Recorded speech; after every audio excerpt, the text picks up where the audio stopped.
আসসালামু আলাইকুম সবাইকে। সবার উপর আল্লাহর অশেষ রহমত ও শান্তি বর্ষিত হোক। আশা করি তোমরা সবাই ভালো আছো। বরাবরের মতো আজকের ক্লাসেও আমরা এসএসসি রসায়ন পাঠ্য বইয়ের রাসায়নিক বন্ধন অধ্যায়ের সবচেয়ে গুরুত্বপূর্ণ একটি প্রশ্ন সমাধান করব। দেখো, একটি উদ্দীপক দেওয়া আছে কিউ আর টিএম, এগুলো নির্দিষ্ট প্রতীক বোঝাচ্ছে, ঠিক আছে।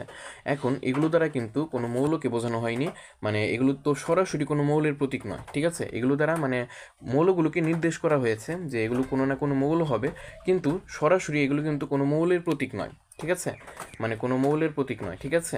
দেখো, এই যে 19, 9, 8, 6 এগুলো কিন্তু পারমাণবিক সংখ্যা, ঠিক আছে। আশা করি উদ্দীপকটি বুঝতে পেরেছ। এখন আমরা গ নং সমাধান করব। কিউ এবং আর দ্বারা গঠিত যৌগের বন্ধন গঠন প্রক্রিয়া চিত্রসহ ব্যাখ্যা করো। অর্থাৎ কিউ মৌল এবং আর মৌল দ্বারা যে যৌগ গঠিত হবে সেই যৌগটির, ঠিক আছে, বন্ধন গঠন প্রক্রিয়াটি আমরা চিত্র দিয়ে ব্যাখ্যা করব, ঠিক আছে। আচ্ছা, চলো আমরা চিনে নিই যে এই কিউ আর আর মৌলটা আসলে কে, ঠিক আছে। দেখো, কিউ মৌলটির পারমাণবিক সংখ্যা হচ্ছে 19, তার মানে কি এটা অবশ্যই পটাশিয়াম। আর 9 পারমাণবিক সংখ্যা বিশিষ্ট মৌল হচ্ছে ফ্লোরিন, ঠিক আছে।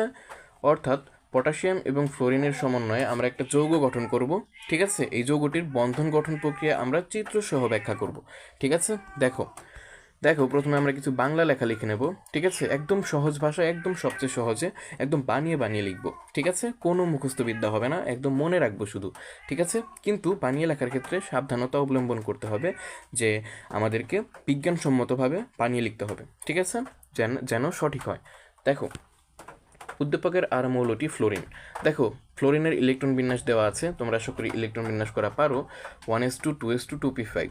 এবং একইভাবে পটাশিয়ামের ইলেকট্রন বিন্যাস হচ্ছে 1s2 2s2 2p6 3s2 3p6 4s1, ঠিক আছে।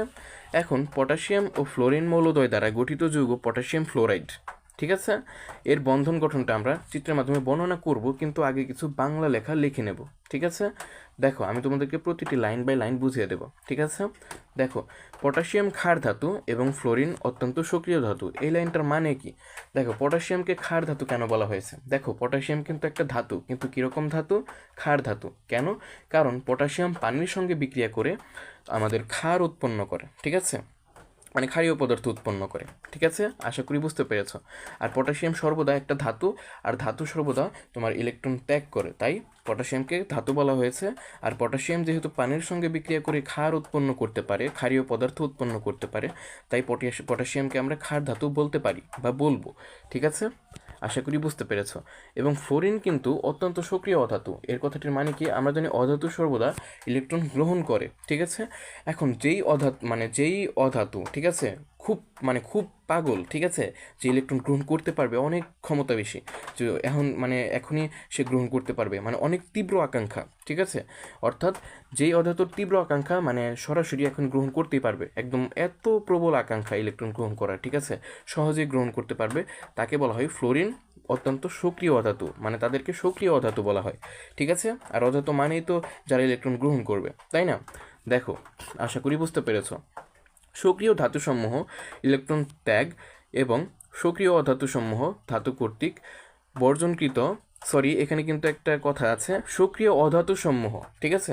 এই যে সক্রিয় অধাতু কে? এখানে এখানে কিন্তু ফ্লোরিন সক্রিয় অধাতু, আর সক্রিয় ধাতুকে পটাশিয়াম। এখন এই সক্রিয় অধাতু করবে, মানে সক্রিয় অধাতু করবে এই আমাদের সক্রিয় ধাতু থেকে ইলেকট্রনটা গ্রহণ করে নেবে, ঠিক আছে। আচ্ছা, আমরা একটু মানে বিস্তারিত জানি।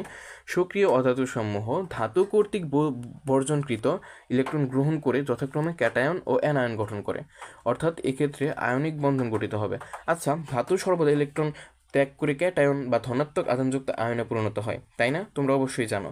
আর অধাতু সবসময় তোমার ইলেকট্রন গ্রহণ করে ঋণাত্মক আধানযুক্ত আয়নে পরিণত হয়, যাকে আমরা বলি অ্যানায়ন, ঠিক আছে। আশা করি বুঝতে পেরেছো। এবং এই যে ধনাত্মক আয়ন এবং ঋণাত্মক আয়ন, অর্থাৎ ক্যাটায়ন ও অ্যানায়ন, মানে মিলেমিশে একে অপরের সঙ্গে যুক্ত হয়ে একটা যৌগ গঠন করে বা বন্ধন গঠন করে, ঠিক আছে। সেটা হচ্ছে আয়নিক বন্ধন বা আয়নিক যৌগ বলতে পারো, ঠিক আছে। দেখো, এক্ষেত্রে পটাশিয়াম পরমাণু নিকটতম নিষ্ক্রিয় গ্যাস আর্গন পরমাণুর ইলেকট্রন বিন্যাস লাভের চেষ্টায় তার সর্ববহিস্থ কক্ষের 4s অরবিটালের ইলেকট্রনটি ত্যাগ করে পটাশিয়াম প্লাস আয়নে পরিণত হয়। দেখো, পটাশিয়ামের মোট ইলেকট্রন কত? 19টি, তাই না? দেখো, শেষ কক্ষপথে কিন্তু একটি ইলেকট্রন আছে। দেখো, ওই একটি যদি পটাশিয়াম ছেড়ে দিতে পারে, তাহলে কিন্তু পটাশিয়ামের মোট ইলেকট্রন সংখ্যা কত হয়? 18টি, তাই না? আর 18টি ইলেকট্রন কার আছে?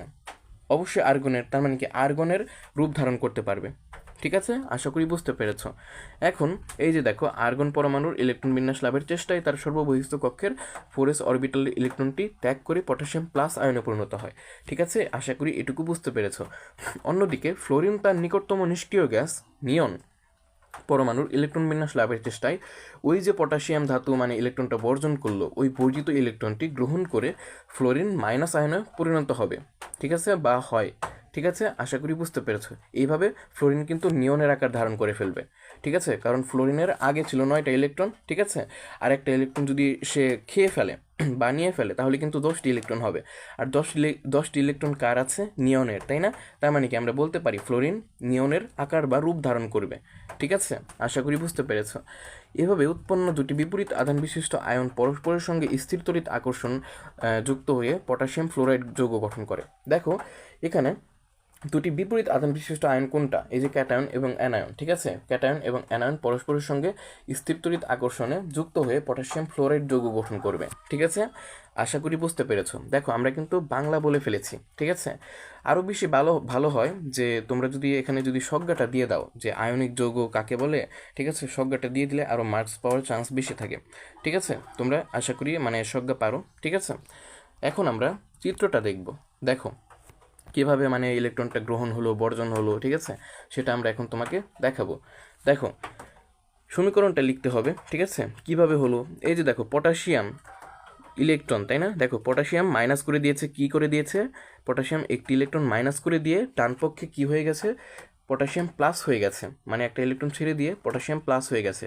এই পটাশিয়াম প্লাসের মানে হচ্ছে যে এই মানে পটাশিয়ামের এখন ঘাটতি হয়ে গেছে একটি ইলেকট্রন। ঠিক আছে, মানে ছেড়ে দিল, তাই না? এটা হলো কথার কথা।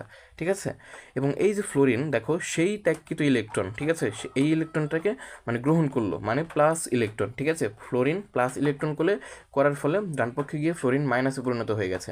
অর্থাৎ এই ফ্লোরিন মাইনাসের মানে হচ্ছে এই ফ্লোরিনটা পটাশিয়াম হতে একটি ইলেকট্রন গ্রহণ করে পটাশিয়ামের কাছে ঋণী হয়ে গেছে।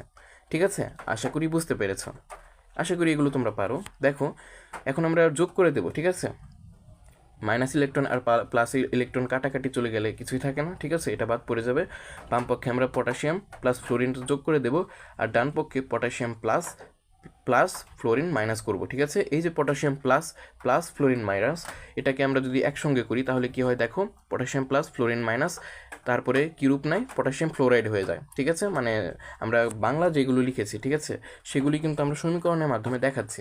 ঠিক আছে, এখন আমরা ডায়াগ্রাম আঁকবো বা চিত্র আঁকবো। দেখো কক্ষপথ, প্রথমে কক্ষপথ কয়টি আছে দেখো তো? একটি কক্ষপথ, দুইটি কক্ষপথ, তিনটি কক্ষপথ এবং 4টি কক্ষপথ। তার মানে কি পটাশিয়ামের প্রথম ক্ষেত্রে মানে 4টি কক্ষপথ ছিল। এই যে শেষ কক্ষপথের এই যে ইলেকট্রন দেখতে পাচ্ছ, ঠিক আছে, এই যে এখানে এই যে ইলেকট্রনটি আরেকটা কথা আমি ভুলে গেছি, আমরা পটাশিয়ামের ইলেকট্রনগুলোকে মানে ডট দ্বারা মানে প্রকাশ করব, ফোঁটা দ্বারা। ঠিক আছে, আর ফ্লোরিনের ইলেকট্রনগুলোকে আমরা ক্রস দ্বারা চিহ্নিত করব। ঠিক আছে, আমাদের সুবিধার জন্য। দেখো এখন এই যে পটাশিয়ামের শেষ কক্ষপথের একটি ইলেকট্রন, এটা ফ্লোরিন এই যে এখানে গ্রহণ করে ফেলবে। ঠিক আছে, ফ্লোরিনের শেষ কক্ষপথে চলে যাবে, মানে ফ্লোরিন গ্রহণ করে ফেলবে, মানে এই যে এইভাবে দেখানো হয়েছে যে এই ইলেকট্রনটি এইখানে চলে যাবে। ঠিক আছে, এখন এই প্রক্রিয়াটা মানে এই ইলেকট্রনটি এখানে যাওয়ার পরে কি হয়েছে সেটা আমরা এই তীর চিহ্নের মাধ্যমে দেখাচ্ছি। দেখো থার্ড ব্র্যাকেট দিয়েছি। ঠিক আছে, আর এই যে দেখো কোনো একটা প্লাস দিয়েছি। এটা কেন দিয়েছি? কারণ দেখো এই যে একটি ইলেকট্রন ত্যাগ করার ফলে পটাশিয়াম কিন্তু প্লাসে পরিণত হয়ে যাবে। ঠিক আছে, আর এই যে এই একটি ইলেকট্রন কিন্তু ফ্লোরিন গ্রহণ করার ফলে থার্ড ব্র্যাকেটের উপরে এই যে কোনায় এখানে মাইনাস চিহ্ন দেবে। ঠিক আছে, কারণ কি ফ্লোরিন মাইনাস হয়ে গেছে, মানে গ্রহণ করেছে একটি ইলেকট্রন। ঠিক আছে, 1 মাইনাস লেখার দরকার নেই, 1 প্লাস লেখার দরকার নেই। ঠিক আছে, শুধু প্লাস মাইনাস দিলেই হবে, কারণ এক লিখলেও হয়, না লিখলেও হয়। ঠিক আছে, দেখো থার্ড ব্র্যাকেট কিন্তু অবশ্যই দিতে হবে। অর্থাৎ সর্বশেষে আমরা লিখে দেবো যে পটাশিয়াম প্লাস ফ্লোরিন মাইনাস, ডান পক্ষে হবে পটাশিয়াম ফ্লোরাইড। ঠিক আছে, এটাই কিন্তু আমাদের মানে চিত্র বা ডায়াগ্রাম বলতে পারো। ঠিক আছে, খুব সহজেই বুঝিয়ে দিয়েছি, আশা করি বুঝতে পেরেছো। ঠিক আছে, এইভাবেই কিন্তু আঁকতে হবে সুন্দর করে। ঠিক আছে, আশা করি বুঝতে পেরেছো। আরও অনেকভাবে ডায়াগ্রাম আঁকা যায়। ঠিক আছে, আপাতত তোমাদের নবম দশম শ্রেণীতে এইভাবেই শেখো, ইন্টারমিডিয়েটে গেলে তোমরা আরও ব্যাপকভাবে জানতে পারবে। ঠিক আছে, আশা করি বুঝতে পেরেছো। আজকের মতো এখানেই বিদায় নিচ্ছি, দেখা হচ্ছে অন্য কোনো ভিডিওতে। ততক্ষণ ভালো থেকো, সুস্থ থেকো। আসসালামু আলাইকুম সবাইকে।